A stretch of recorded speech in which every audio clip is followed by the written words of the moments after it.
여러분 안녕하십니까? 네. 복된 안식일입니다. 우리가 코로나로 인해서 함께 예배드리지 못했다가 우리가 오늘 코로나가 안정되면서 우리가 함께 예배드리는 첫 안식일을 맞이했습니다. 먼저 하나님의 말씀 요한복음 6장 60절과 61절에 있는 말씀 제가 먼저 봉독하겠습니다. 요한복음 6장 60절과 61절에 있는 말씀입니다. 신약성경 154쪽입니다. 제자 중 여럿이 듣고 말하되 이 말씀은 어렵도다.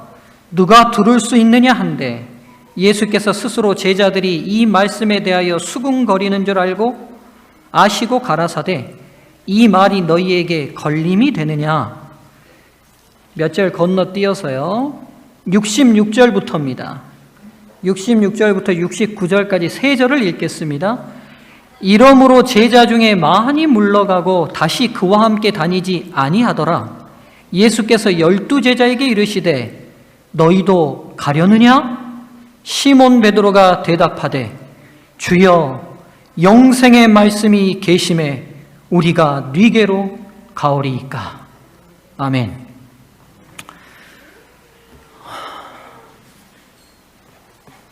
예, 오늘 서귀포에서 이쪽으로 이사 오신 귀한 성도님이 또 한 분 계시네요. 저희가 하여튼 이사로 교인이 성장하는 것 같습니다. 보니까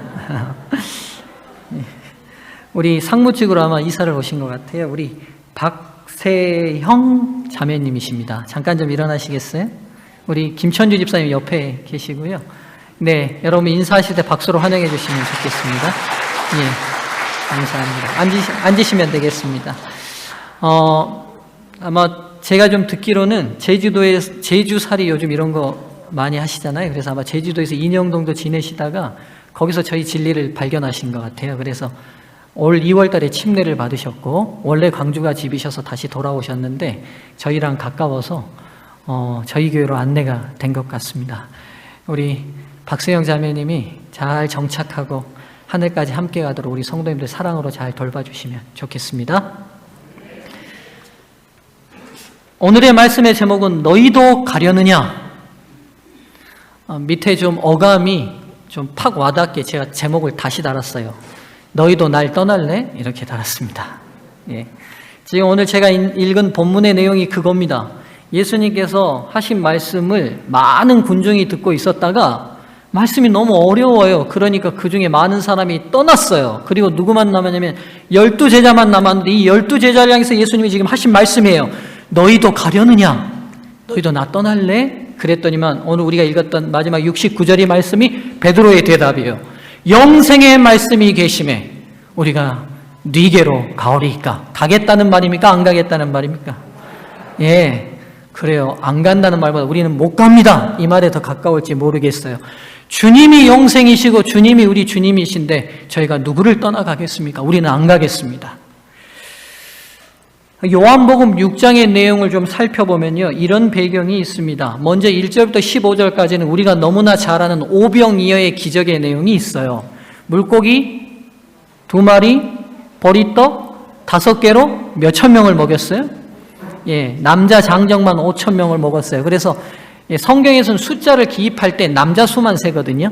예, 죄송합니다. 여자와 아이들을 잘 세지 않아요. 예, 그러다 보니까 아마 그 당시 여자와 아이들의 수까지를 포함하면 2만 명이 넘는 사람들을 보리떡 5개와 물고기 2마리로 먹였던 이 기적 같은 일이 1절부터 15절까지 기록되어 있습니다. 그 다음 16절부터 21절까지는 예수님께서 갈릴리 바다 물 위를 걸으셨던 기록이 나와요. 그 다음에 이 전날 밤 오병이어의 기적을 경험했던 그 떡을 먹었던 사람들이 이분 우리가 놓치면 안 되겠다 싶어서 예수님을 쫓아옵니다. 그리고 예수님과 나눈 대화가 22절부터 59절까지 기록되어 있어요. 그런데 이 대화 이후에 60절부터 71절까지는 그렇게 따라왔던 예수님을 쫓아왔던 그 기적의 현장에서 그 물고기와 떡을 맛봤던 많은 사람들이 예수님을 떠나가 버린 기록이 60절부터 71절입니다. 좀 더 배경을 자세히 설명하죠. 이 왼쪽은 여러분 보실 때 오른쪽은 이스라엘 전도입니다. 예수님 당시에 지역을 표시하고 있어요. 예수님의 주된 활동지가 이 위쪽에 있는 갈릴리 호수였습니다. 이 갈릴리 호수를 확대해 보면 오른쪽 그림입니다. 이 이스라엘 사람들은 물이 흔치 않는 지역이기 때문에 좀 큰 호수를 보면 다 바다라고 불렀어요. 그래서 이 갈릴리를 이 이스라엘 사람들은 뭐라고 부르기를 좋아했어요? 갈릴리 바다라고 부르기를 좋아했어요. 그래서 디베랴라고도 불리고 갈릴리라고도 부르고 게네사렛이라고도 불렸던 바다입니다. 길이가 한 24km 정도 되고 폭은 한 16km 정도 됩니다. 이 호수가요. 자, 근데 예수님의 주된 활동지가 어디였냐면 저쪽 그 서쪽에 보시면 가버나움이라고 돼 있죠. 예, 지금도 이 성지를 가보면 이 가버나움은 이 베드로의 장모집이 있던 곳입니다. 예, 예수님의 주 활동 근거지가 이 가버나움 도시였어요. 그래서 지금도 그 성지를 가보면 가버나움의 그 발굴해 놓은 고고학 현장의 이름에 예수님의 마을이라고 예, 현판이 붙어 있어요. 예수님의 마을이라고.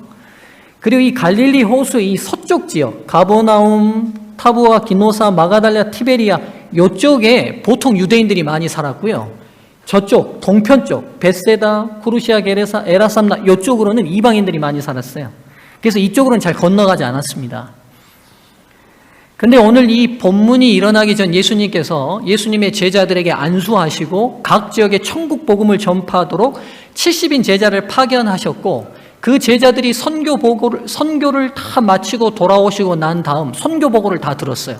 귀신도 쫓아냈고 병도 치유했던 그 멋들어졌던 선교 역사를 보고를 다 듣고 난 다음에 예수님께서 선교적으로 복음을 전하면서 에너지가 많이 소진되어 있는 이 제자들과 함께 얘들아 우리가 한적한 곳에 가서 좀 쉬어야겠다라고 하시고 이 서쪽에서 배를 타고 동쪽 벳세다 지역으로 넘어가십니다. 이 벳세다 지역은 인적이 드물어서 숲이 많이 형성되어 있었고 한적하게 쉬기가 좋은 곳이었어요. 그래서 이 벳세다에서 예수님이 쉬고 계셨는데 예수님이 쉬고 계시다는 소리를 듣고 예수님의 행적을 쫓아왔던 많은 사람들이 어디까지 쫓아왔냐면 이 벳세다까지 쫓아옵니다. 그리고 그날 예수님께서 이 벳세다에서 설교를 하시고 병자도 고치고 하루 종일 하셨는데 이 예수님의 말씀과 치유의 사역이 얼마나 사람들에게 감동이 됐는지 뭐 먹는 것까지 잊어버렸어요? 예, 뭐 먹어요? 예, 밥 먹는 것까지 잊어버렸어요. 그리고 해가 지기 시작해요. 그래서 예수님이 돌려보내야 되는데 이 사람들이 하루 종일 굶고 본인의 말씀을 들은 것들을 기억하시고 그날 해질녘에 오병이어의 기적을 일으키십니다. 예. 한 아이가 준비한 보리떡 5개, 물고기 2마리의 도시락에 축사하시고 떼어내 주시니까 달아요, 안 달아요? 예, 흥부전의 원전이 여기 있어요. 예. 흥부전은 없었던 이야기가 아니라 성경 벳세다에서 있었던 오병이어의 기적이 사람 입을 통해서 전해져서 중국 지나 조선 땅까지 들어와서 조선시대 흥부전이 된 겁니다. 물론 제 생각입니다. 어디 가서 얘기하시면 안 돼요. 네, 얘기하시면 안 돼요. 이 오병이어의 기적을 일으키고 나니까 사람들이 배불리 먹고 나니까 난리가 났어요. 가난은 누구도 구제 못해요. 예, 나라도 구제 못해요. 문명이 아무리 발달해도 세계에서 제일 잘 살다는 미국 가보면 뭐가 그렇게 많아요? 예, 노숙자들이 참 많아요. 그렇게 잘 사는 나라도, 뭐 유럽에 잘 사는 나라도 가보면 어디든 굶주리고 가난한 사람들이 다 현대사회에도 존재합니다. 5,000년 조선의 역사 동안 지금처럼 잘 사는 시대가 있었습니까? 한국 역사 속에? 여러분 조선의 왕들도 따뜻한 물로 목욕하려면 불 떼서 물 데폈는데 우리 집은 가서 틀면 바로 나와요. 예, 제가 조선 왕보다 대접을 잘 받고 삽니다. 예, 가서 딱 서 있으면 틀면 나온다니까요. 뜨뜻한 물이요. 예, 밥 한 번 하려면 다 불 떼서 조선의 왕들은 밥 먹었는데 저는 돌리면 불이 나와요. 우리가 이런 시대를 조선의 우리 5,000년 유구한 한민족의 역사 동안에 이런 시대를 산 사람이 있어요, 여러분? 없죠. 그런데도 아직 뭘 구제를 못해요? 네, 가난이 구제되지 않습니다. 그런데요, 물고기 2마리, 보리떡 5개로 2만 명이 먹고 나니까 이 사람들의 눈이 다 돌아가 버렸어요. 이 사람 뭘로 세우면 우리 앞으로 잘 먹고 잘 살겠다. 이분 왕으로 세워서 우리의 주권자로 삼으면 더 이상 먹는 걸로 고민한다, 안 한다? 고민할 필요 없겠다. 그래서 예수님을 왕으로 세우겠다는 분위기가 누가 선동하지 않아도 이심전심으로 번져버렸어요. 예수님께서 그 분위기를 파악하시고 그 분위기를 주도하고 있는 제자들에게 배를 태워서 빨리 너 건너편 가버나움으로 가라고 쫓아내시고 군중들은 흩어버리시고 본인은 산으로 올라가서 기도하십니다. 그리고 그날 밤 왕이 되기를 간절히 기대했던 제자들이 예수님이 그렇게 흩어버리시고 가버리시니까 너무 실망해서 갈릴리 바다에 배 타고 나왔다가 뭘 만났어요? 풍랑을 만났습니다. 그 풍랑을 만나 죽을 것 같은 환경에 놓여 있을 때 예수님께서 무리를 걸어오셔서 그들을 살리시는 이야기가 오병이에 바로 연결된 이야기예요. 그리고 그날 밤이 지난 겁니다. 그날 밤이 지나고 난 다음에 군중들이 이 보리떡 5개 물고기 2마리로 다 먹고 난 다음에 우리 어떻게든 이 사람을 세우지 않으면 안 되겠다고 생각하고 예수님을 쫓아온 건데 벳세다에 계셨잖아요. 그러니까 벳세다까지 왔어요. 그리고 자기들이 그날 볼 때 분명히 배가 한 척밖에 없었고 그 배에는 제자들만 타고 저편으로 건너갔지 예수님은 안 타셨거든요. 그럼 예수님이 벳세다에 계셔야 되잖아요. 근데 벳세다에서 예수님을 찾아보니까 없는 거예요. 그래서 예수님의 마을이라고 불리는 가버나움까지 와 보니까 예수님이 거기 계시는 거예요. 그리고 그날 그 가버나움에서 예수님과 제자들이 그리고 오병이어의 기적을 봤던 사람들이 모여서 나눈 대화가 오늘 본문의 내용이에요. 근데 이상한 건 이 대화 이후로 어제 전날까지 예수님을 왕으로 세워야겠다고 그 난리를 피우던 열정적인 사람들의 열정이 싸그리 실어버리고 예수님을 반대하는 사람들로 다 돌아서 버리고 예수님을 떠나버렸어요. 여기서 질문이 생깁니다. 무슨 대화가 오갔기에 전날 왕까지 삼으려던 그 열광적인 군중은 하루 만에 변심해서 모두 예수님을 떠났냐는 거예요. 오늘 2000년 이후 기독교가 온 세계에 번지면서 오늘 2000년 전 이 사건은 지금도 재현돼요. 예수님을 따르면 놀라운 은혜와 놀라운 축복을 받는다는 것을 알기 때문에 많은 사람들이 그리스도의 십자가 아래로 모여들었어요. 그런데요, 진리를 알면 알수록 도리어 많은 사람은 그 십자가 아래 있어요, 떠나요? 수없이 많이 떠났습니다. 그리고 지금도 떠나고 있습니다. 그러나 반면 진리를 알면 알수록 더 굳건히 십자가 아래에 머무는 사람도 있습니다. 오늘 제가 이 본문을 선택한 중요한 이유가 여기에 있어요. 사랑하는 소중한 성도들이시여, 제가 매일 새벽 절대로 빠뜨리지 않고 하는 기도가 주께서 맡겨주신 이 양의 어느 한 명도 잃어버린 바 되지 않게 해달라는 게 제 기도인데, 제 기도가 응답되지 않을 걸 알면서도 기도합니다.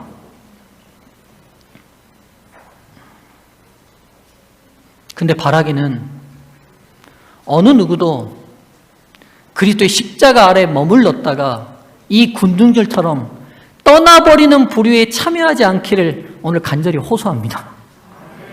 여러분, 제자들처럼 어떤 진리의 말씀 앞에서도 그 아래 남게 되기를 간절히 소망하는 마음으로 오늘 말씀을 준비한 겁니다.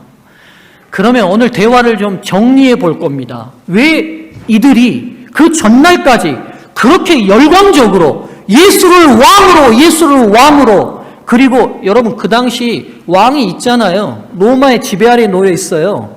그리고 로마가 파견한 총독이 지배하는 땅이에요. 그럼 예수를 왕으로 세운다는 말은 뭐 하겠다는 말이에요? 반란과 쿠데타를 일으켜서 예수를 왕으로 앉히겠다는 거예요. 여러분, 반란은 뭘 내걸어야 돼요? 본인 목숨만요? 아니요, 여러분. 본인만이 아니에요. 동서고금을 막론하고 왕정국가동에서 반란을 일으킨다는 것은 본인만이 아니라 삼족이 멸할 걸 결심하고 하는 거예요. 그렇게 열광적으로 예수를 왕으로 세우겠다는 그 군중이 하루 동안에 나눈 예수님과의 몇 마디의 이야기가 도대체 그들을 왜 완전히 돌변시켰냐는 거예요. 그리고 예수님의 어떤 말씀이 그들에게 걸림이 됐냐는 거예요. 그리고 그 말씀을 듣고 누군가는 끝까지 예수님께 남게 됐냐는 거예요. 그럼 여러분, 오늘 본문으로 들어가기 전에 우리가 먼저 결심하고 들어가야 될 게 있어요. 이 군중들의 마음에 드는 말씀을 하신 거예요? 마음에 들지 않는 말씀을 하신 거예요? 그렇죠.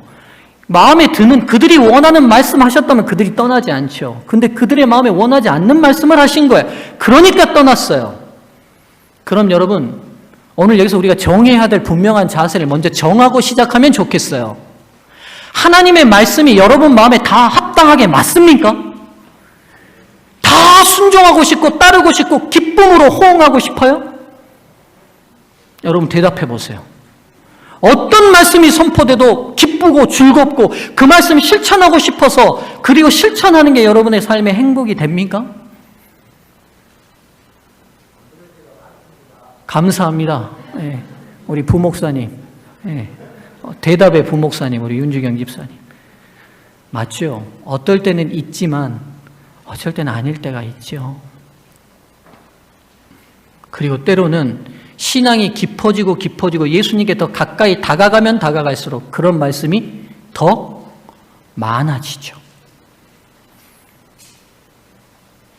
먼저 여러분에게 호소하고 이 말씀의 본문으로 들어가기를 원하는데요. 하나님의 말씀이 어떠하든 그 말씀에 순종하며 따르기로 결심하는 결심부터 세우고 그리스도인으로 시작하면 좋겠습니다. 자, 그럼 그들과 나눈 대화들을 정리해 보죠. 총 예수님과 그들이 나눈 대화를 7단락으로 정리할 수 있습니다. 질문과 답으로 연결되어 있는데 첫 번째 25절에서 그들이 먼저 질문해요. 바다 건너편에서 만나 랍비여 언제 여기 오셨나이까 하니, 그러니까 벳세다에서 헤매다가 가버나움에 와 있거든요. 그러니까 지금 신기한 거예요. 배도 없었고 자기들이 볼 때 갈 방법이 없는데 어떻게 거기까지 가 있지? 그러니까 어떻게 왔어요? 근데 여러분 이 질문은요, 알고 하는 질문이었을까요? 예수님이 어떻게 오셨는지 알았을까요? 그냥 모르고 한 질문일까요? 다시 질문 드릴게요. 예수님이 벳세다에서 가버나움으로 오신 방법을 이 군중들이 알고 예수님께 질문한 걸까요? 모르고 한 걸까요?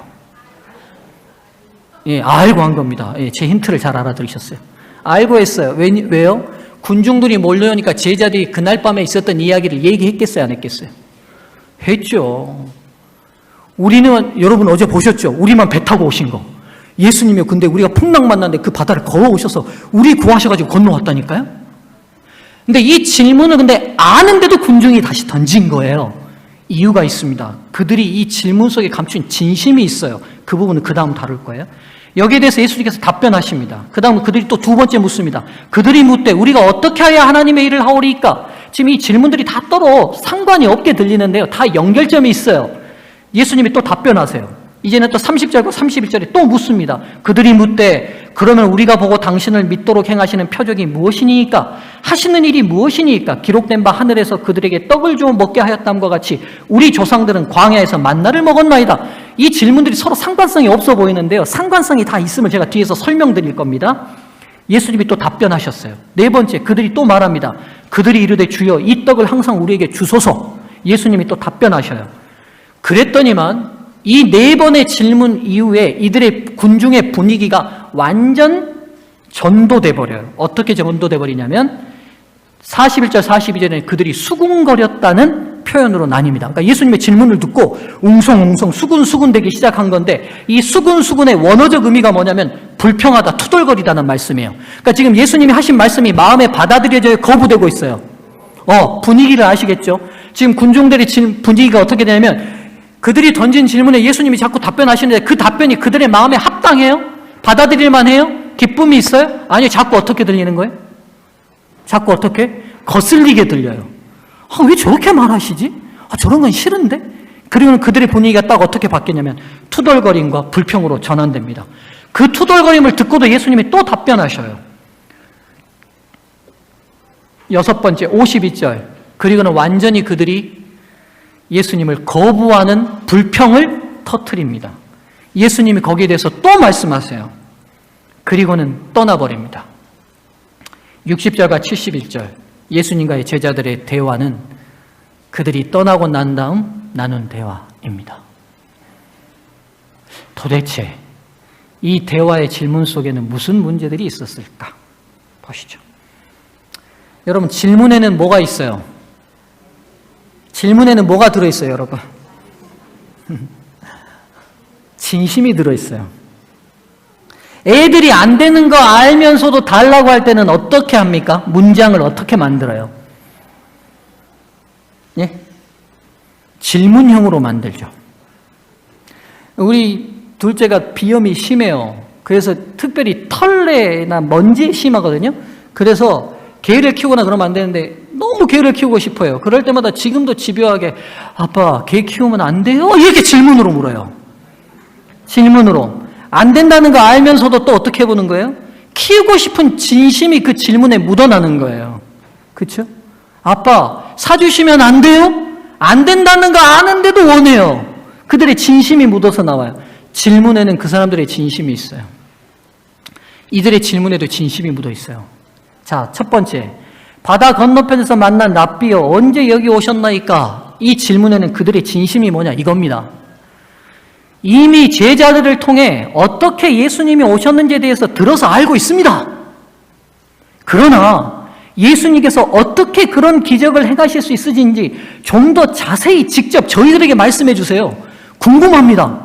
당신 그런 특별한 일을 행할 수 있는 능력 어디서 나오는 거예요? 그런 기적 어디서 나오는 거예요? 이 질문의 의도가 뭐냐면 그들의 호기심을 뭐 하고 싶어요? 지금? 충족시키고 싶어요. 만족시키고 싶어요. 두 번째, 그들이 묻되 우리가 어떻게 해야 하나님의 일을 하오리이까?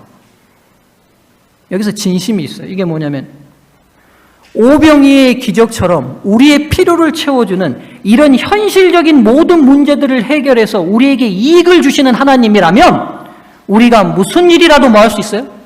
다 할 수 있습니다. 이 말이에요. 하나님의 일이 뭡니까? 우리가 그 일 하고 싶습니다. 이 말의 본심이 뭐냐? 이 본심이에요. 뭐예요?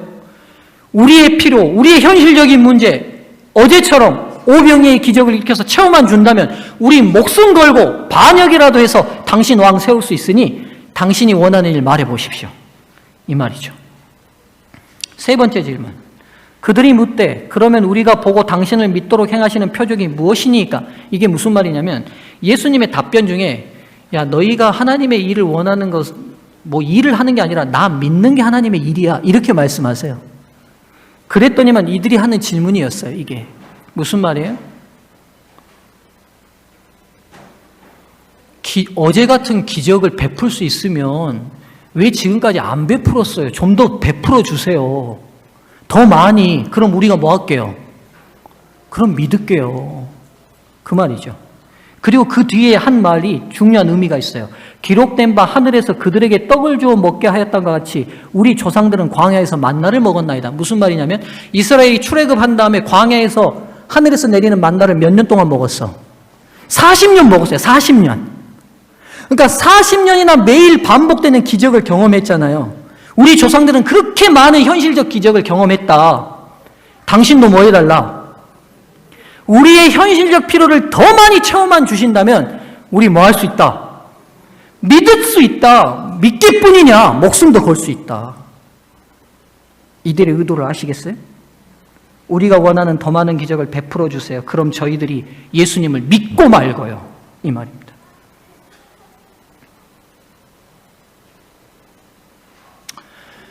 여러분, 여기서 우리가 이 질문의 흐름 속에 담겨있는 이 군중들의 마음을 알 수 있어요. 지금 이 군중들은 오병이의 기적을 체험하고 난 다음에 이분이야말로 우리의 무슨 문제를 해결해 줄 수 있는 분이라고 인식이 딱 된 거예요. 현실적인 문제, 우리 눈앞에 당장 먹고 살아야 되는 것, 아픈 문제, 모든 이 현실적인 문제를 해결해 줄 수 있는 분이라는 인식이 확신이 온 거예요. 그래서 이것을 좀 더 경험만 한다면 오병이의 기적을 그날도 경험하고 그 다음날도 경험하고 그들의 현실적 필요를 계속 체험만 주신다면 우리가 얼마든지 당신을 뭐 할 수 있다는 거예요? 믿을 수 있다는 거예요. 근데 예수님께 답변을 오늘 시간이 없기 때문에 제가 다 살필 수가 없어요. 답변의 요점은 그거예요. 그 필요를 채워주겠다, 안 채워주겠다? 안 채워주겠다는 거예요. 그럼 예수님께서 이들에게 근본적으로 하고 싶은 말씀이 뭐냐는 거예요. 좋다. 너희들이 당면한 현실적 문제, 그거 해결되면 진짜 근본적인 문제가 해결되냐? 여러분, 우리 인생 살다 보면요, 지금 우리가 당면한 이 현실적 문제 중에 그거 진짜 너무 힘들어서 그것만 해결되면 살 것 같은 문제들이 있으시죠? 그렇죠? 몸이 지금 많이 아프신 분들은 그것만 해결되면 살 것 같으실 거예요.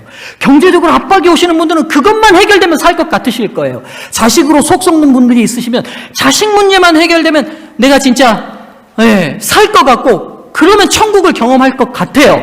그럼 봅시다, 여러분. 진짜 우리의 문제가 눈앞에 나타나 있는 현실적 문제만 해결하면 그게 진짜 해결이냐는 거예요. 좋아요. 경제적인 어려움이 있어요. 해결됐다고 칩시다. 그럼 진짜 해결된 겁니까? 예. 아파요. 나았습니다. 그럼 진짜 해결된 겁니까? 예. 자식이 좋은 대학 갔어요. 그럼 진짜 해결된 겁니까? 여러분 산 아파트가 배로 뛰었어요. 그럼 진짜 해결된 겁니까? 시부모님이 장남인 자기한테 더 2배의 재산을 더 많이 물려줬어요. 그럼 진짜 해결된 겁니까? 가만 생각해 보셔야 돼요. 지금 예수님께서 이 현실적 필요가 필요치 않다는 이야기가 아니라 이 문제가 근본적인 문제의 해결이냐는 것을 우리에게 묻고 계시는 거예요. 현실 너머에는 진짜 진실이 있어요. 49절 한번 보세요. 6장 49절. 예수님이 말씀하시다가 답답하시니까 이렇게 말씀해 버리십니다. 6장 49절 함께 읽을까요? 시작. 너희 조상들은 광야에서 만나를 먹었어도 죽었거니와. 지금 예수님께서 오늘 이 현실적 문제의 해결을 체험한 이들에게 진실의 눈을 띄워주시기를 원하세요. 그래, 너희들이 예로 들었던 광야 40년 동안 매일 하늘에서 만나가 내려서 그걸 먹었던 너희 조상들 살아있느냐? 묻습니다. 살았어요? 살아있어요? 다 죽었어요. 다 죽었어요. 죄의 문제로 인하여 죽음의 운명이 결정된 인간에게 어떻게 살아도 죽을 수밖에 없는 사람에게 어떻게 살아도 죄책감으로 고통받을 수 없는 인간들에게 오늘 현실적인 문제가 돈 문제가 건강 문제가 경제 문제가 인간관계 문제가 다 해결된다 한들 그게 끝이냐고요. 그게 본질적 문제의 시작이 될 수 있냐고요. 성도님들이시여, 기억하셔야 될 게 있습니다. 예수님은 우리를 적당히 사랑하시는 분이 아닙니다. 이거 굉장히 무게 있는 말입니다. 때로 저는 우리 애들을 적당히 사랑하고 싶을 때가 있습니다. 우리 안사람도 적당히 사랑하고 싶을 때가 있어요. 대충. 근데 우리 예수님은 우리를 적당히 사랑하시는 분이 아니에요. 사랑하는 척하는 분도 아니에요. 무슨 말이냐? 더 근본적인 문제를 안고 있는 인간들을 대충 미봉책으로 원하는 것 몇 가지 지워주고 눈가림으로 사랑하는 척 하시는 분이 아니라는 거예요. 이게 복음의 위대함 아닙니까? 죽음이 결정된 사형수들이 다 모여있는 그 사형수들에게 좋은 옷 주고 좋은 밥 주는 게 무슨 의미입니까? 생각해보죠. 제 아들이 승유가 잘못을 저질러서 감옥에 갇혀있다고 한번 생각해보면, 제가 한번 생각해봤어요. 아침에 어떻게 하면 이 일을 좀 쉽게 들까? 여러분 한번 생각해보세요. 은찬이 어머니, 은찬이가 나중에 잘못해서 감옥에 가 있다고 생각합시다. 근데 은찬이가 잘못한 게 누구한테 빚을 한 2억 줬어요. 예? 2억을 줬다고요? 이해되시죠? 여기까지? 2억을 줬는데 은찬아 거기서 마음 편하게 지내. 엄마가 네 좋아하는 음식도 넣어주고 네 좋아하는 옷도 넣어줄게. 그러면 해결되는 거예요? 은찬이 어머니는 이제부터 이 은찬이 문제를 해결하기 위해서 본질적인 문제로 들어갈 거예요. 어떻게 하면 그곳에서부터 나와서 내 곁으로 데려올까? 맞죠? 내 곁으로 데려올까? 감옥에 사형수들을 둔 어머니들의 그 수기 모음집이 있어요. 그 어머니들 중에는 따뜻한 방에서 따뜻한 밥 먹는 어머니들이 거의 없습니다. 거의 없어요. 예전 감옥은, 지금 감옥은 어쩐지 모르지만 난방이 안 되기 때문에 내 자식이 찬 방에서 자고 있는데 나는 따뜻한 방에서 잘 수 없다고 연탄불 다 빼고 자는 어머니들의 수기들이 즐비해요.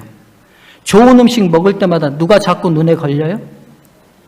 내 자식이 눈에 밟히죠. 내가 이렇게 내 목구멍에 좋은 음식 넘겨도 될까 고민돼요. 그리고 그 어머니들이 해결할 수 있는 근본적 문제로 접근해요. 말 드렸던 것처럼 은찬이가 2억 누구한테 빚졌다면 어떻게 하겠어요? 민사상의 문제, 형사상의 문제 다 해결하려고 노력하지 않겠어요? 은찬이 아버지 이효상 선생님은 그동안 적금들 다 모으고 없으면 어떻게 해요? 아버지 사촌네 팔촌네 아는 모든 인맥 동원해가지고 다 모아가지고 내가 무슨 일 있어도 갚을 테니 제발 좀 빌려달라고 하지 않겠냐고요.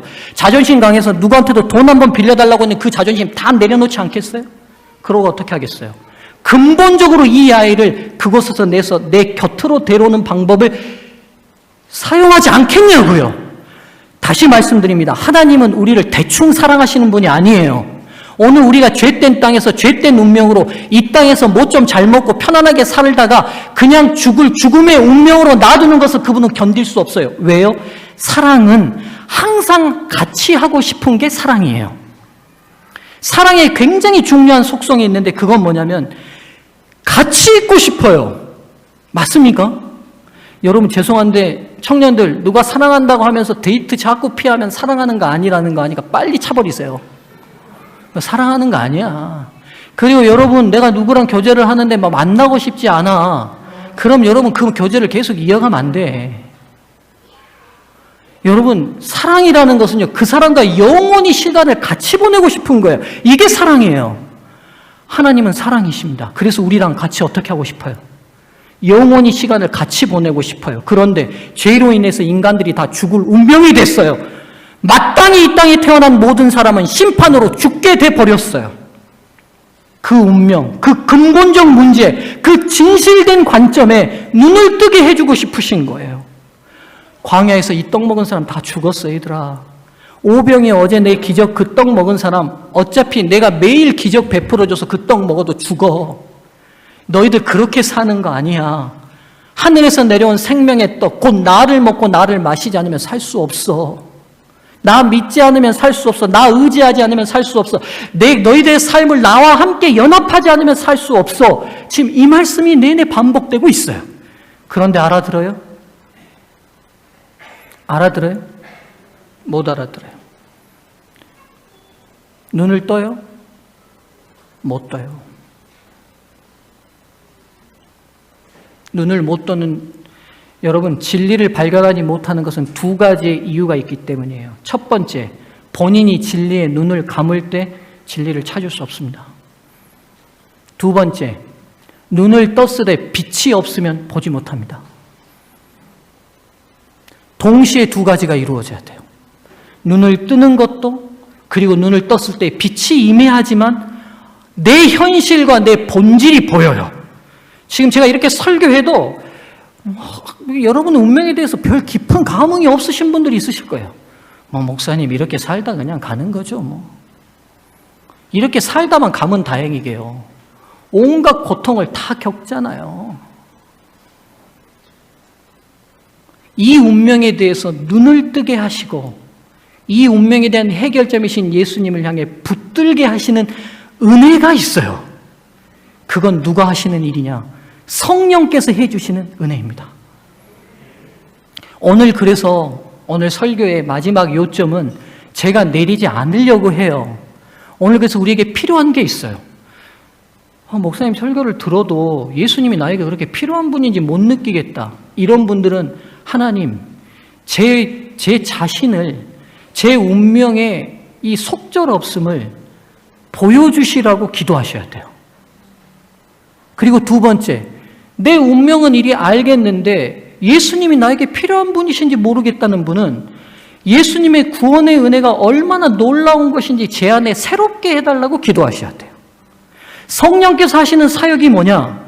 2000년 전 십자가에 돌아가신 예수님의 십자가의 사건이 하나의 사건으로 끝나는 사건에 멈추지 않고 오늘 제 안에서 다시 새롭게 되는 거예요. 새롭게.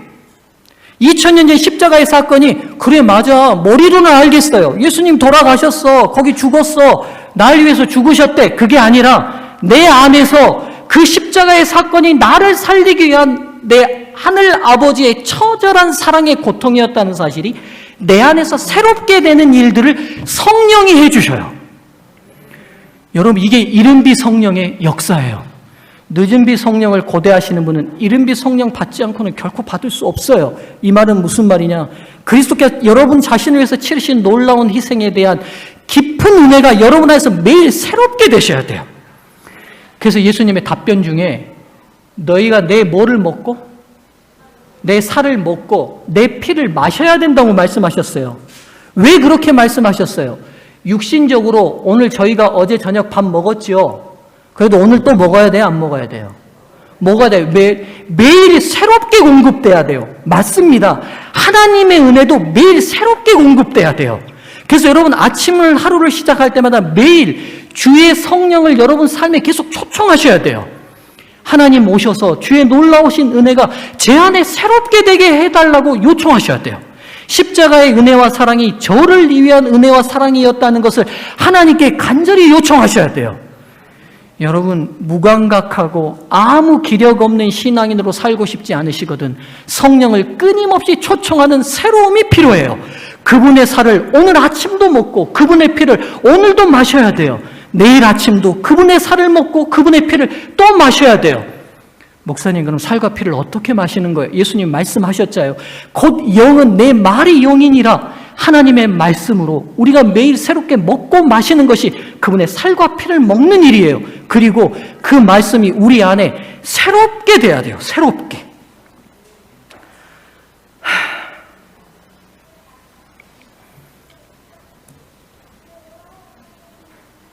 오늘의 말씀의 결론입니다. 오늘 말씀을 통해 성령께서 여러분 각자에게 마음속에 주신 음성을 듣는 시간이 되기를 제가 바라거든요. 이제 오늘 결론을 갖는 시간을 이렇게 갖겠습니다. 여러분 다 눈을 감으십시오. 피아노 서일이 집사님 잠깐 나오셔서 주 예수 내가 알기 전 반주를 조용히 쳐주세요. 오늘 결론은 제가 정하지 않고 여러분 각자가 내리도록 하겠습니다. 오늘 오병이의 현장에서 그 떡을 맛봤던 사람들이 예수님과의 대화를 통해 그들의 현실적 이익을 채워주지 않는 예수님을 다 떠나버리고 말았던, 그들의 운명에 대해서 눈뜨지 못했던 오늘 이 말씀을 통해 오늘 여러분의 형편과 처지를 성령님을 통해서 조명해 보시면 좋겠어요. 그리고 여러분이 답을 얻어가시면 좋겠습니다. 서일이 집사님이 찬미를 치는 동안 이렇게 기도하시면 좋겠어요. 성령님 오셔서 제 마음을 비춰주시라고, 속절없이 없어질 것에 대한 현실적인 문제에 대한 욕심과 이기심 내려놓게 도와주시라고, 그리고 진실된 유익에 대해서 눈뜨게 도와주시라고, 2000년 전 십자가의 은혜가 저를 위한 은혜였음을 새롭게 경험하게 도와주시라고, 매일매일 주의 살과 피를 먹을 수 있게 도와주시라고.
예, 여러분 눈을 뜨시죠?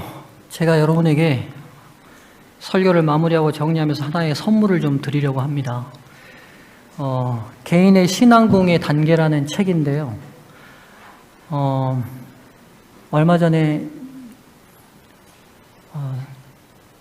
저에게 참 귀한 집사님 한 분이 목사님 너무 큰 은혜가 있어서 목사님께 보냅니다. 보내면서 목사님이 심어하는 모든 교인들에게도 은혜를 나누기를 원한다고 이 책을 무료로 140권을 저에게 보내주셨어요. 제가 이 책이 좋다는 건 알고 읽지 못하고 있다가 이번 주에 이 책을 기도하는 마음으로 열어서 읽었는데 저에게 깊은 은혜가 됐어요. 제 신앙을 다시 돌아보게 되고 제가 무엇이 부족했는지를 다시 점검해보는 아주 놀라운 안내서가 됐어요. 제가 오늘 이 책을 여러분에게 나눠드리기를 원하는데요. 지금 현재 다 한 권씩 돌아가시기는 어렵고요. 가정당 한 권씩 가져가셔서 금방 읽을 수 있습니다. 여러분 꼭 기도하는 마음으로 한 번만 읽지 마시고요. 반복해서 읽으시면 좋겠어요. 기도하시고 적어도 서너 번 더 깊이 반복해서 이 책을 좀 읽으시면 좋겠는데 성령께서 하시는 성령이 얼마나 우리의 삶에 중요한 사역과 역사를 이루시는지에 대한 중요한 내용들이 기록되어 있습니다.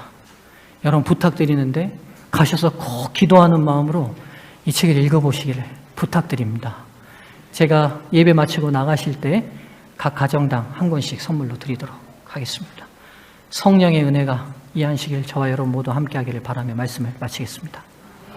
이제는 아버지 하나님의 다함이 없으신 은혜와 예수 그리스도의 놀라우신 사랑과 성령 하나님의 감화 감동하심이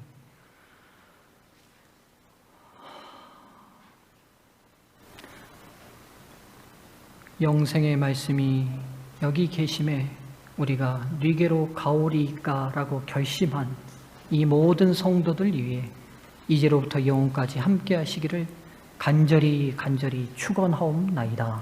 아멘.